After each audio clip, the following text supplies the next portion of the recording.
Cette prédication s'inscrit dans une série de prédications qu'on peut retrouver sur Ressources chrétiennes, préparées par Paulin Bédard, le pasteur Bédard. Et j'en avais fait quelques-unes. Aujourd'hui, j'avais fait Jésus le pain, Jésus la lumière. Et aujourd'hui, Jésus la porte. Nous retrouvons le texte de la prédication en Jean, le chapitre 10, les versets 1 à 10. Avant de commencer, prions Dieu qu'il nous éclaire.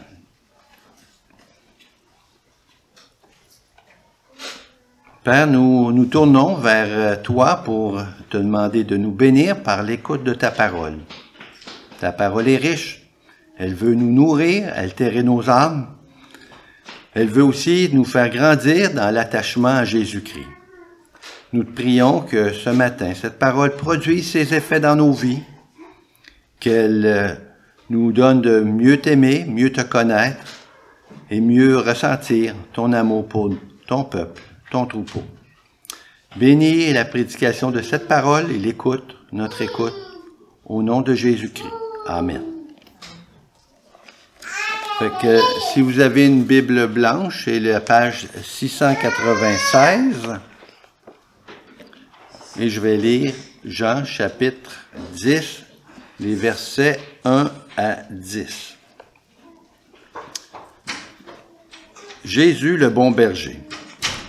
En vérité, je vous le dis, celui qui n'entre pas dans l'enclos des brebis par la porte, mais s'y introduit par un autre endroit, est un voleur et un brigand. Mais celui qui entre par la porte est le berger des brebis. Le gardien lui ouvre les portes, lui ouvre et les brebis écoutent sa voix. Il appelle par leur nom les brebis qui lui appartiennent. Il les conduit dehors. Lorsqu'il les a toutes faites sortir, il marche devant elles et les brebis le suivent parce qu'ils connaissent sa voix. Elles ne suivront pas un étranger, mais elles fuiront au contraire loin de lui, parce qu'ils ne connaissent pas la voix des étrangers. Jésus leur dit cette parabole, mais ils ne comprirent pas de quoi il leur parlait. Jésus leur dit encore, en vérité, je vous le dis, je suis la porte des brebis. Tous ceux qui sont venus avant moi sont des voleurs et des brigands. Mais les brebis ne les ont pas écoutés. C'est moi qui suis la porte. Si quelqu'un entre par moi, il sera sauvé, il entrera, il sortira, et il trouvera de quoi se nourrir. Le voleur ne vient que pour voler, égorger et détruire. Moi, je suis venu afin que les brebis aient la vie et qu'elle l'ait en abondance.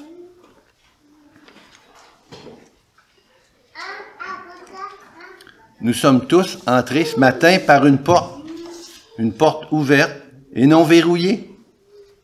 Vous est-il déjà arrivé de ne pas trouver la porte? Pour les visiteurs, la porte ici n'est pas facile à trouver. Elle est bien cachée derrière. Peut-être vous êtes déjà arrivé que vous avez barré la porte de la maison et sans la clé et devoir passer par une fenêtre à la place. Ça ne vous est jamais arrivé, vous êtes chanceux, moi ça m'est déjà arrivé, à une couple d'occasions. Heureusement, on a réussi à ouvrir la fenêtre. Jésus nous dit ce matin qu'il est la porte. Moi, je suis la porte. C'est lui qui nous permet d'entrer là où se trouve le plus beau trésor au monde. C'est lui qui nous donne accès à la vie éternelle. Moi, je suis la porte. Quelle belle déclaration que nous trouvons ce matin dans la parole. La porte est une image très simple et Jésus utilise souvent des images très simples pour enseigner de grandes vérités. Il dit « Je suis le pain », il dit « Je suis le chemin », il dit « Je suis la lumière » et ce matin « Je suis la porte ». Des déclarations toutes simples qui, même pour les enfants, comprennent ce que cela veut dire. « Je suis la porte ». Même un enfant connaît, a une image de ce que cela peut représenter. Par contre, il nous présente aussi « Je suis le bon berger ». Comment peut-il être à la fois le bon berger et la porte? Ça semble contradictoire. Mais nous allons voir ce matin qu'au contraire, ces deux métaphores se comprennent l'une et l'autre et qu'elles sont d'une grande richesse pour nos vies. Jésus est réellement la porte par laquelle nous avons accès à de grandes bénédictions et en même temps, le bon berger qui nous fait entrer par la porte et prend soin de nous. Il ne faut pas trop forcer les détails de ces deux métaphores. Jésus est tellement plus grand que nous ne sommes pas capables de tout expliquer, mais une image nous aide à saisir ces grandes vérités. Nous allons voir ce matin que Jésus est cette porte, que cette porte est exclusive, que cette porte est une invitation à entrer, que cette porte donne accès à de grandes richesses. D'abord, cette porte est exclusive. Il n'y a pas plusieurs portes. Il n'y a qu'une seule porte. Il n'y a pas plusieurs chemins, mais un seul chemin. Jésus ne dit pas « Je suis une porte parmi tant d'autres ». Je suis la porte. Notre société pluraliste cherche à nous faire croire qu'il y a plusieurs chemins qui mènent à la vie. Jésus prétend de son côté l'exclusivité. Je suis le chemin, la vérité et la vie. Nul ne vient au Père que par moi. En dehors de lui, l'accès est strictement interdit. Cette prétention à l'exclusivité n'est pas très populaire. Elle va à l'encontre d'une philosophie très courante aujourd'hui, pluraliste, qui disent qu'il y a plusieurs chemins. Tu as choisi ta voie, moi j'ai la mienne. On ne doit pas imposer notre vérité aux autres. C'est étrange que notre société prône la tolérance, mais quand il s'agit d'affirmer qu'il n'y a qu'une seule porte, qu'un seul chemin, nous devenons des intolérants. Si vous dites que Jésus est la seule porte d'entrée, vous pouvez être certain que cette idée ne sera pas reçue par la plupart des gens que vous côtoyez. Le fait que Jésus soit la seule porte est central au christianisme et nous distingue de toute autre religion. Le christianisme, si nous enlevons Jésus-Christ, ne fait plus de sens. Les autres religions, nous pouvons enlever Bouddha, Krishna, Mahomet. Ces personnages ne sont que des messagers d'une vérité, d'une soi-disant vérité, mais ils ne sont pas la vérité, ils ne sont pas la porte, comme le prétend Jésus. Si on détache Jésus du christianisme, on perd toute son essence, alors que ces messagers de d'autres religions n'ont pas cette prétention. On peut les enlever et le message aurait pu être donné par un autre sans que cela ne change. Comment Jésus peut-il prétendre à l'exclusivité? Parce qu'il est un homme parfait et en même temps vrai Dieu, à la fois parfaitement homme et parfaitement Dieu, et c'est qui nous distingue, c'est qui distingue la foi chrétienne de toute autre religion. Il n'a pas donné qu'un simple enseignement, il a accompli la parole. Il est ressuscité. Nous méritons tous la mort éternelle. Nous méritons tous d'être séparés de Dieu à cause de nos péchés, mais Jésus a pris sur lui notre culpabilité. Il est mort à notre place. Il a vaincu la mort et nous offre l'accès au Père. En Éphésiens 2, verset 18, nous lisons « Car par lui nous avons les uns les autres accès auprès du Père dans un même esprit. » Bien entendu, les voleurs et les brigands, ce sont ceux qui affirment qu'il y a d'autres voies que celle de Jésus, contestent que Jésus soit la seule porte. Dans le contexte de notre passage, ce sont les dirigeants juifs qui étaient en colère parce que Jésus avait guéri un aveugle et parce que cet homme guéri rendait gloire à Jésus-Christ. Ces dirigeants auraient dû être des bergers spirituels pour le peuple d'Israël. Jésus dit à leur sujet, « Tous ceux qui sont venus avant moi sont des voleurs et des brigands. » Verset 8 de notre chapitre 10. Pourquoi?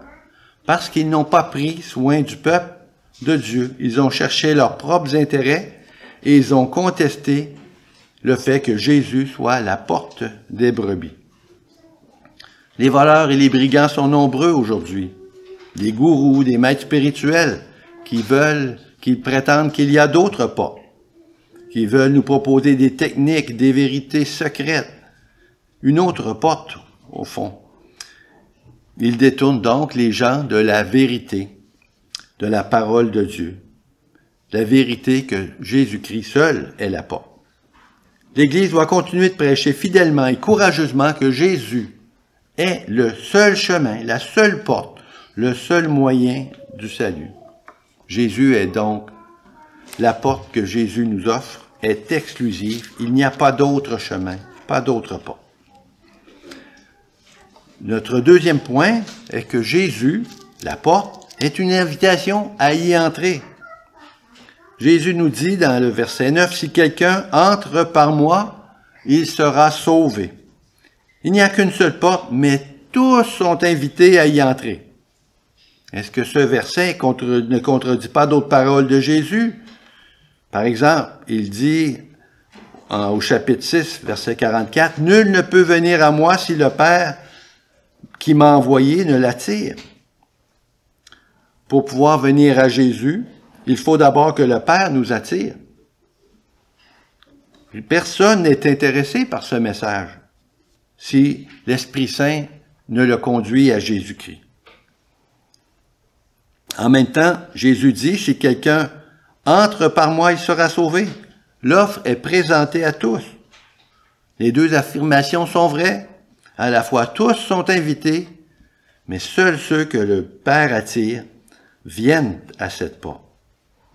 Tous, quel que soit leur âge, leur profession, leur niveau d'éducation, leur culture, leur langue, leur origine, peu importe notre passé ou la gravité de nos fautes, nous sommes invités par l'œuvre du Saint-Esprit à passer par la porte qu'est Jésus-Christ.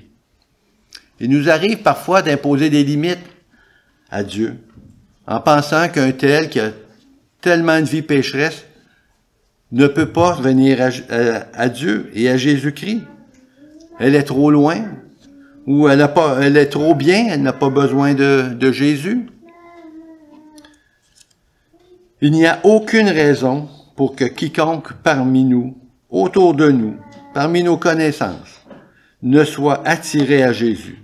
Dieu est tout-puissant et capable de sauver ceux qu'il a attirés.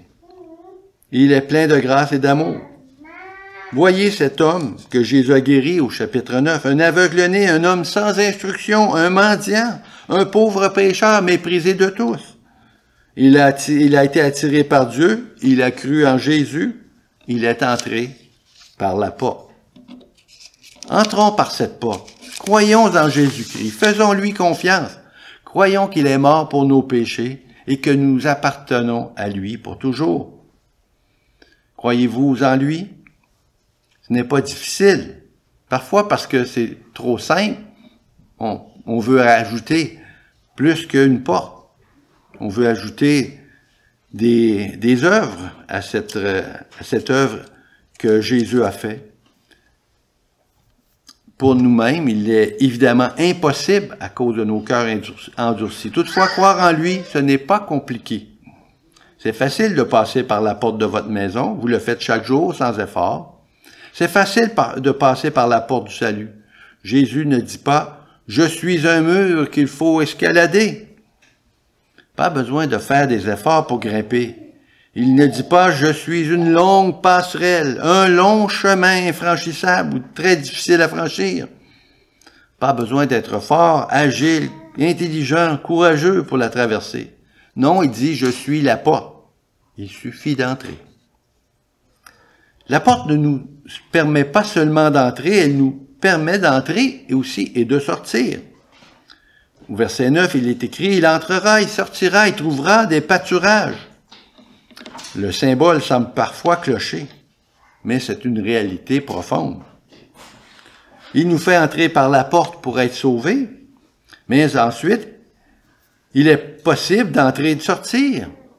Nous pouvons aller dans le monde, répandre la bonne nouvelle, vivre cette joie d'appartenir à Dieu, être une lumière parmi les nations, et en même temps, rentrer pour être nourris par Jésus-Christ. Que nous soyons dans le monde ou dans l'enclos, nous sommes gardés par notre bon berger, Jésus, qui nous dit « Ils ne périront jamais et personne ne les arrachera de ma main ». Verset 28 du chapitre 10.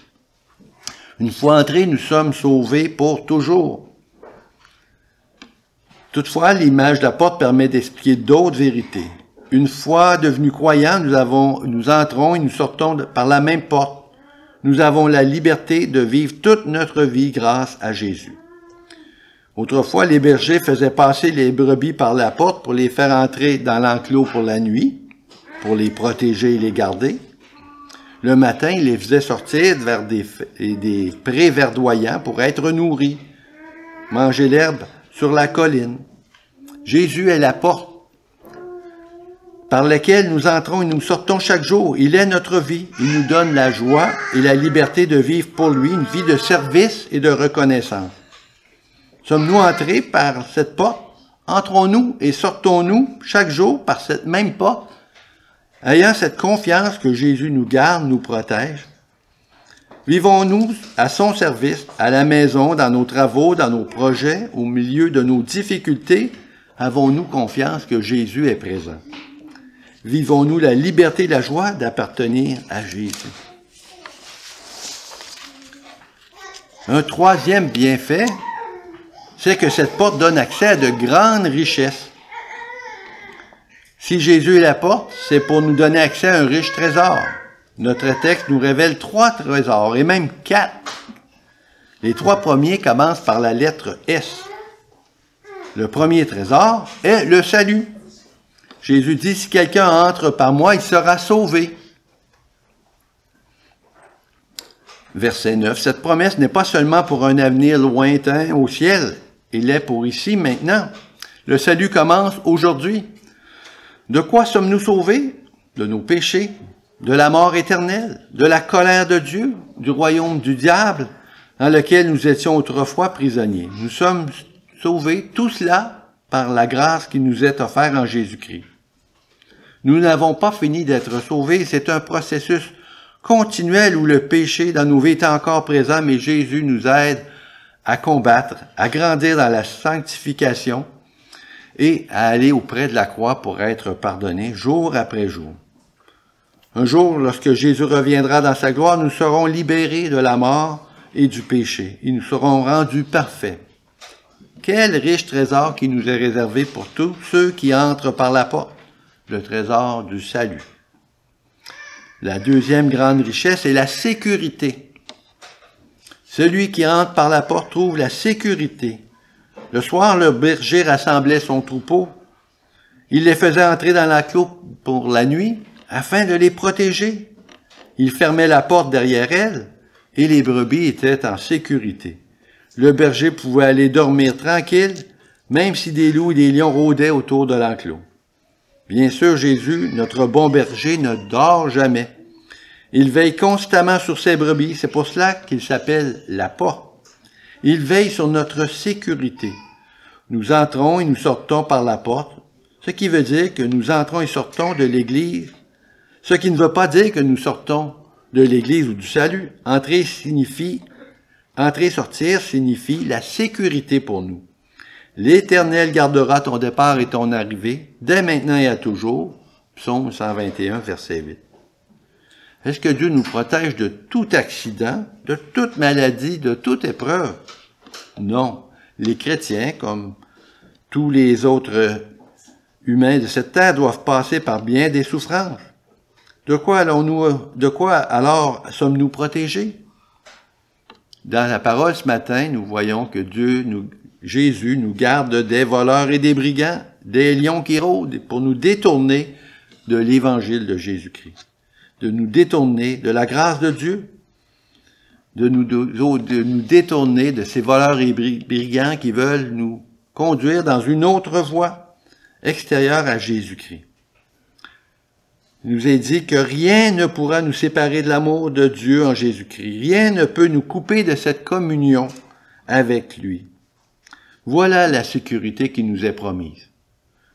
Dieu nous garde. Il est présent même dans les pires moments de nos vies. Nous pouvons avoir cette paix. Nous pouvons donc entrer et sortir librement. Nous pouvons aller dans le monde et entreprendre des projets sans avoir peur des ennemis. Oui, le monde est rempli de dangers. Le combat spirituel fait rage. Nous avons besoin d'être bien armés pour combattre sans relâche le bon combat de la foi. Mais nous avons confiance que le bon berger Jésus est là. Il est notre sécurité. Troisième bienfait, celui qui ouvre et entre par la porte trouve la satisfaction. Il entrera, il sortira, il trouvera des pâturages, nous dit le verset 9. Il trouvera de la bonne nourriture pour sa santé spirituelle, même dans le désert spirituel de ce monde. David l'a bien reconnu, l'Éternel est mon berger. Je ne manquerai de rien. Il me fait reposer dans de verts pâturages, il me dirige près des eaux paisibles. Il restaure mon âme. Le psaume 23, versets 1 et 2. Jésus nous le confirme. Le voleur ne vient que pour voler, tuer et détruire. Moi, je suis venu afin que les brebis aient la vie et la vie en abondance. Quelle est cette vie abondante que Jésus nous donne? Plusieurs sont à la recherche d'une vie abondante, tout autre. Un bon fonds de pension, un bon emploi, une vie conjugale épanouie, le sport, la sexualité, la santé, les restos, les voyages, le plaisir, le prestige. Ce n'est pas cela que Jésus est venu nous offrir.